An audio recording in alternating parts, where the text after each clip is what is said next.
Let's bring in our next guest, kind enough to join us on Wednesdays, Sports Medicine Center, Akron Children's Hospital. Good friend, Dr. Joe Congeni, here at 1590 WAKR. Joe, what do you have for us today? Hey, Ray, how you doing? I'm doing great, my friend. Good. Let's get this weather out of here. Come on. We got this, we finally got the states with softball and baseball. We got to get this weather under control. You got somebody at your office that's in charge of that? I wish I could.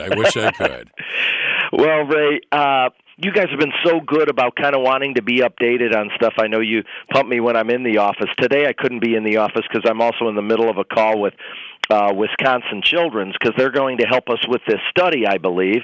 And so I'm in the middle of talking with them. But Ray, the one thing is we have several research projects going on concussion, but you guys have been really interested, I think, in that cool cap that we talked about a while back. Mm-hmm. And we have some of the preliminary data in the last week, so I wanted to share it with you guys and your audience.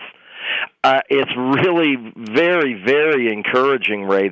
So the first, what you do is you do a pilot study and just see, are you on track? Does it make sense? Are there any side effects?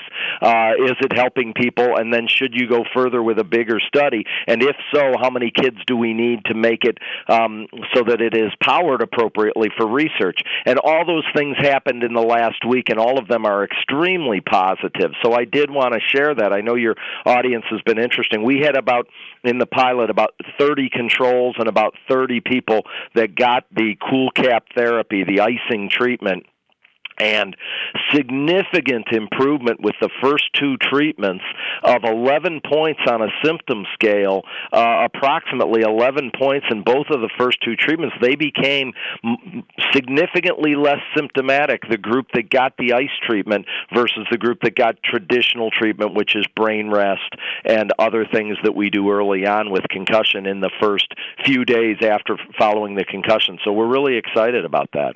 Where do you see this ending or going, Joe? Well, you know me. I'm not the smartest guy around. And you could easily say to me, Ray, oh, my gosh, what's wrong with you, Congeni? It took you 30 years to figure out you should do a study like this?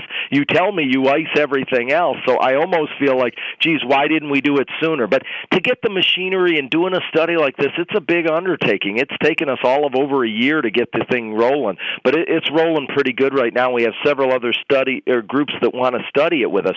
We need bigger numbers, Ray. But say that these numbers bear out after we've done 200 of these, that there's a significant reduction in symptoms when kids ice the brain with these cooling caps. Then what do you think we should tell all young kids? Our average age was 14 years of age. All kids that are diagnosed with a concussion, what kind of treatment do you think they should get in the first 24, 48, 72 hours maybe? And then during the first week, as they ought to, as long as they're symptomatic, get some ice treatment or cool cap treatment. So where we might be going with this is this could become, if it bears out, the standard of care of how we treat young people with concussions. And so often when we talk about the concussion side of things, we always kind of center in on football, but you and I have talked about it. There's a broad range when we talk about the kids, from soccer to competitive cheerleading on down the line as far as concussions. Yeah, it's like you're reading our list of people that we studied. We had people from all sorts of different sports.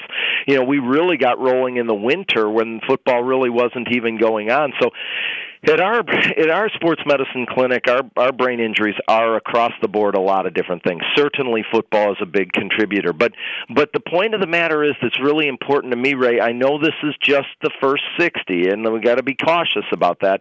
It's just the pilot. But it is not just, so in this study, half of them got at least control, brain rest, education about concussion. There's a whole other group of people who don't see anybody when they have their concussion.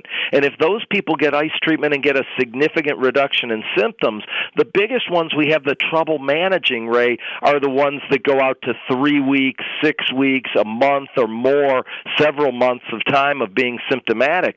Then we get into more of the problems of anxiety, depression, some of the other symptoms that go on. And if this what turned out to be in the pilot bears out in the long run, if we could get these kids asymptomatic in the first 3 days, 4 days, 6 days, 10 days, 12 days, then we may get less of those kids that have the long-term symptoms that are the most difficult ones for us to manage. Very good. Joe, thank you for the insight. Good research and conveying it to us, my friend. I'll let you get back to your call, and we'll catch up with you next week. Thanks. We got to recruit some other hospitals, and we've got some really good children's hospitals that want to jump on board with us. So thanks a lot, Ray, as always, for letting us let everybody know about this. But get back to your person on the weather, if you would, for us.